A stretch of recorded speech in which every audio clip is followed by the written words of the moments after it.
Alors, le droit de retrait, ça, c'est une question très importante. On en a beaucoup, je crois, en ligne. C'est une question qui revient assez régulièrement.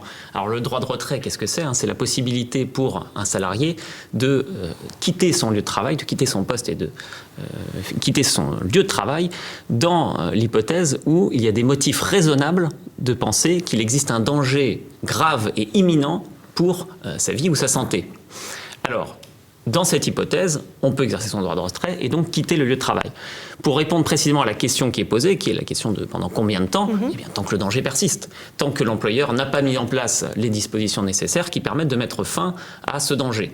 Néanmoins, je préfère préciser... Mais là, c'est compliqué de savoir. Justement. On peut ne pas avoir la même vision. Exactement. Et justement, je préfère préciser tout de suite, actuellement, dans la plupart des cas, pour moi, les conditions du droit de retrait ne sont pas réunies. Aujourd'hui, alors on n'est même pas encore dans le stade 3, il faut savoir déjà que ces stades, stade 1, 2 et 3, n'ont pas de valeur juridique. Ce ne sont pas à partir du stade 3, il n'y a pas un article qui s'applique qui vient dire effectivement à partir du stade 3, vous pouvez appliquer votre droit de retrait. Ce n'est pas le cas. C'est à chaque fois au cas par cas. Actuellement, si vous êtes dans une entreprise dans laquelle il n'y a pas de raison de penser que vous pourriez effectivement contracter le virus, le droit de retrait ne se justifie pas.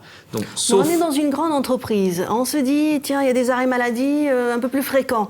Ouais, il y a un peu une psychose qui s'installe. Alors, il y a une psychose, tout à fait, qui n'a pas forcément de valeur juridique. D'accord. Mais si, par contre, vous êtes dans une entreprise dans laquelle plusieurs de vos collègues ont été affectés, notamment vos collègues de bureau, qu'il y a un certain nombre de salariés qui ont été mis en confinement, là on se retrouve dans une situation dans laquelle peut-être le droit de retrait se justifierait, surtout compte tenu du contexte actuel.